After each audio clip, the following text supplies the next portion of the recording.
Hello, this is Craig Camp, and welcome to Troon Talk, where we dig deeply into Demeter biodynamic and regenerative organic certified wine growing and farming at Troon Vineyard in Oregon's Applegate Valley.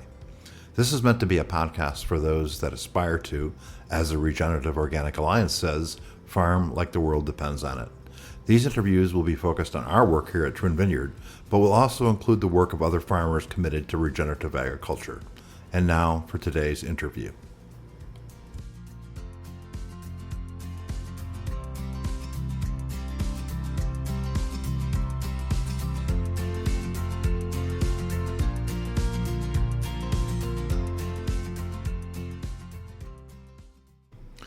Hello, this is Craig Camp, and welcome to this special edition of Troon Talk, where we dig deeply into biodynamic regenerative agriculture at Troon Vineyard in Oregon's Applegate Valley.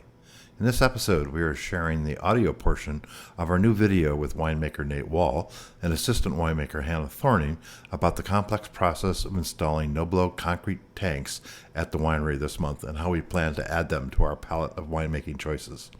If you would like to watch the video, you can find the link in our show notes. We believe you will find this process fascinating as we prepare to make wines in these new vessels this vintage. Hi there, this is Nate. And this is Hannah. And we are excited to talk to you about our new concrete vessels that we have just recently acquired at Troon. So I guess we actually received our first concrete vessel last year. It was a 7 hectoliter concrete egg. So that's about 180 gallons of wine, about this equivalence of about 3 barrels of wine. And that was delivered in the fall of 2022. So just in time for us to use that last year. But these new vessels just arrived here in early August 2023. And that's what we're really excited to put into production this year. So this year we got one 13 hectoliter Dolium, which is about 343 gallons, about 5.5-ish barrels there. And then we got 4 30 hectoliter rectangular Burgundy tanks. These have sloped bottoms and doors, so we are going to be able to ferment red wines with skins and whole cluster stems in there, and then in addition they have lids, so we are able to age in them throughout the year. And Hannah, what is a Dolia? Or a Dolium, I guess I should say. A Dolium, many Dolia are similar to a Georgian Creverie. They are a kind of inverted egg shape, so they have their large bulb up at the top, and then they narrow down to a pretty skinny point at the bottom. That allows them to settle out pretty well, and so you still get that you still get the lees contact with the juice and the concrete impact, but you don't get the same kind of stirring of the lees as you do in the concrete egg. Cool. So I guess I wanted to talk a little bit about like why we chose the tanks we did. So the tanks that we got are from Nomblot, which is a company in France. They're located just outside of Paris now, and they have a very long history with working with concrete. The company was started in 1922, and what really drew us to using the Nomblot vessels as opposed to some of the other options that are available is that Nomblot has been doing it for so long that they still do it in the same way. They make their concrete in the same way that they made it in 1922. So it's still basically pure concrete. There's like rebar inside of it for like strength, but they don't have any polymers or additives to their concrete. So that's unfortunately that makes them both a little softer and a little heavier than like quote modern concrete.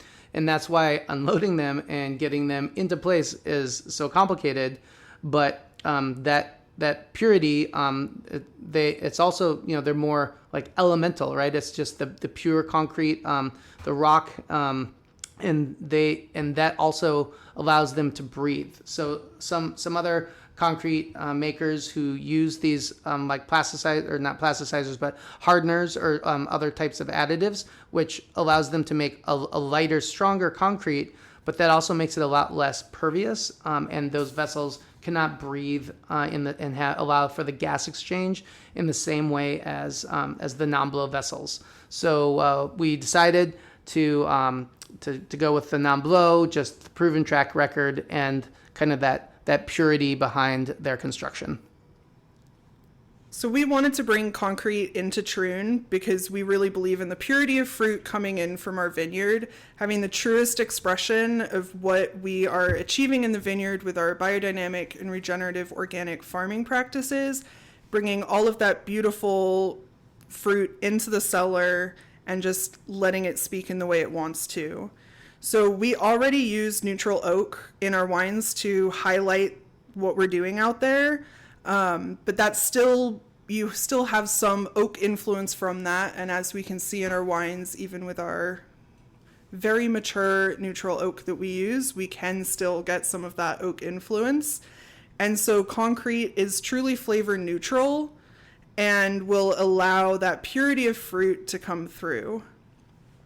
Yeah, and so what's also interesting about concrete is while being flavor neutral, it's not like texture neutral. So like I think what's so intriguing about the use of concrete in winemaking is that it definitely doesn't add anything to a wine that it didn't already have. So with oak, you're adding fundamentally different flavors, different compounds that come from the oak.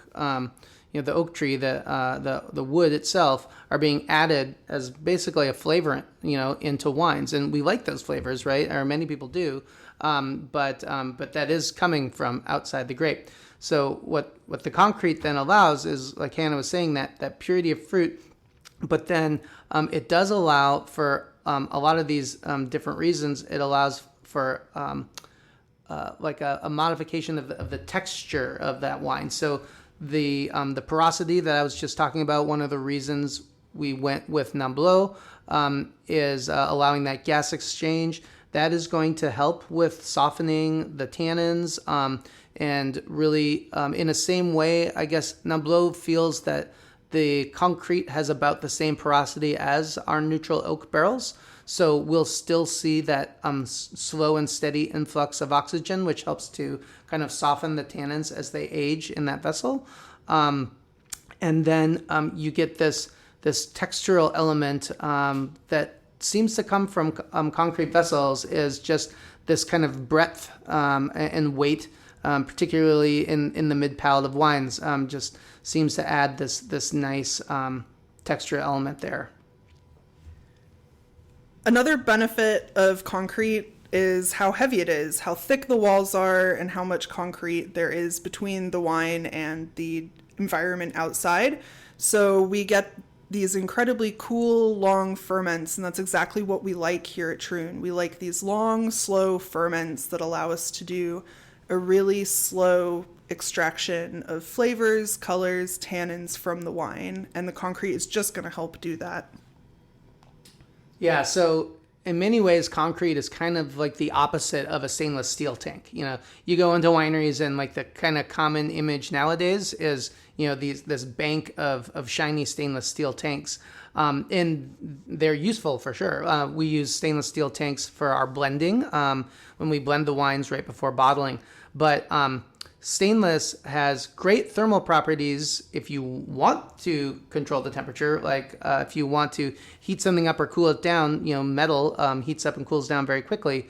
But concrete is the opposite of that. So it's, that slow to heat up, maintains that heat for a longer time, like Hannah was saying. But then this also holds true for aging. So when we are aging wine in those concrete vessels, the cellar temperature can fluctuate a couple of degrees, certainly, throughout the day, or if you have to, have one of the cellar doors open for a while, if you're moving barrels around or something, the temperature can change a little bit. But these concrete vessels are just so thick, like that's such a slow movement there that their temperature won't relieve and budge. So even long-term aging, that's going to be a very stable temperature environment for that wine to age in as well.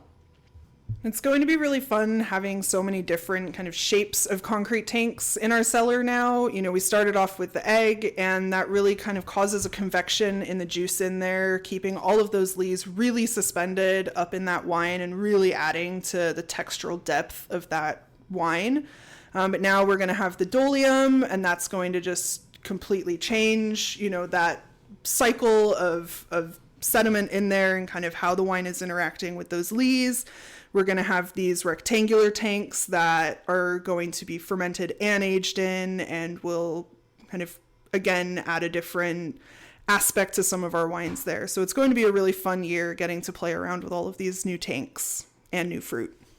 Yeah, and just to really emphasize that point, what we're really excited about those concrete rectangular vessels is that it's kind of hard to see from some of the images, but there's a large stainless steel a door on top that can be lifted and removed, and that does allow us to load the grapes right into those tanks. And so we will be using these as a mostly open top fermenter. We'll remove that to allow us to get in there. We can still foot tread the grapes in there, and do punch downs or perhaps pump overs on those vessels. So the fermentations will be able to take place, red fermentations will be able to take place in there. And then there's a bottom door that you can then remove the grapes when the fermentation's over and load them into the press. So really excited that we get to use those vessels for both the fermentation, and then once the wine is pressed off, it can go back into those tanks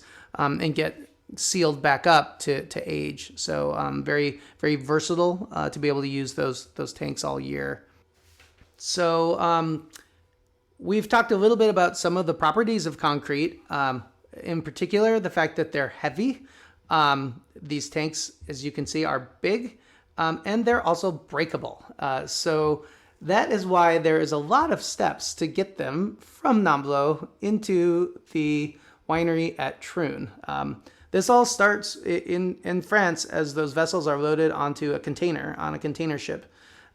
We actually, the configuration of tanks we bought was enough, both size and shape wise, to completely fill one shipping container. So that in some ways influenced our decisions a little bit. Like we knew we wanted to buy those concrete rectangles, and then we had just enough space to also add that Dolium tank in there. So that was our weight requirement, and that was our size requirement. So there you go.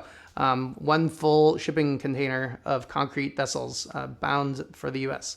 And so once it arrives at the port of Oakland, California, it gets unloaded by crane, and both obviously from the vessel, but then also from the individual shipping container. They used a crane to lift those out of the container and put them onto a flatbed trailer. And it's that flatbed trailer that then rolls up at Troon for delivery. As you can see, we are not using a standard forklift here. I'll let Hannah talk about that because she got the fun duty of driving and this nervy process of driving and unloading them. Yeah, so our forklifts that we have here at the winery can hold about half of one of these concrete tanks, and that was not going to be nearly enough to get them off. So we got this very fun, very large, very scary telehandler that we used to pull them off of the truck. It was a pretty slow process as we're out in the Applegate Valley here, and we don't really have a nice wide entrance to our winery, so we have to unload a lot of things from the street, and that included these concrete tanks. So they got to have a nice little drive down our gravel road before. And these are 9,000 pound tanks. Tanks. And this is a 10,000 pound telehandler. So even with the size of that piece of equipment, we're still like barely within limits there. Yeah, you could really feel the load shifting from side to side as we picked it up and took it down. So when we got all of the concrete tanks unloaded off of the truck and into our crush pad, we realized that the telehandler was not going to be fitting through the front door of our winery. And so we worked with some local places and got a nice warehouse forklift that was going to make it a lot easier to get those through the door and kind of maneuvered into place with the precision that we needed to get them placed on this concrete ledge where they'll be living for a very long time. Forever. Generations, decades, much longer than any of us.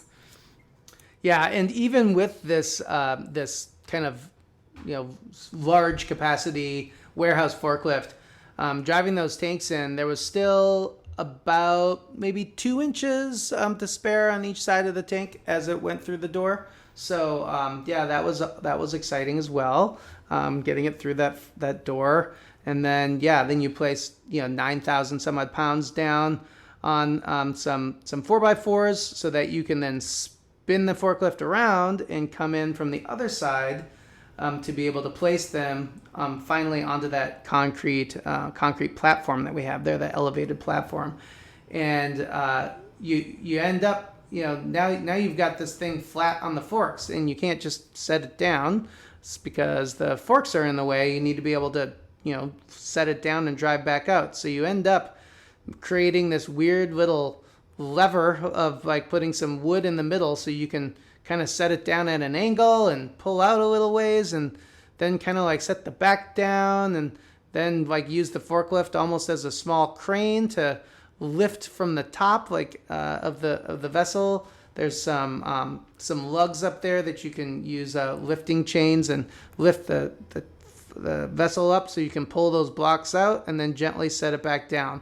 And trying to do all that without all very slow movements. As I said, one of the disadvantages of the Nomblot concrete is that it's fairly soft. So if you set it down a little too hard, or if it bumped the one next to it, you're definitely going to make a small dent. Mostly aesthetic, because these things are thick. They're multiple inches thick, but still you want your tank to look nice and pretty in the winery. And like all vessels at Troon's, we abandoned the Tank 1, Tank 2, Tank 13, Tank 14 naming system a while ago, and we embrace Tolkien Lord of the Rings characters. And so what better names to choose for concrete vessels than the names of many of the dwarves? So we already have a lot of the humans and wizards and elves and hobbits, but the dwarves, we knew we were waiting for the concrete for the dwarves. So now we have Durin and Balin and Thorin and Gimli. They're ready and waiting for harvest of 2023.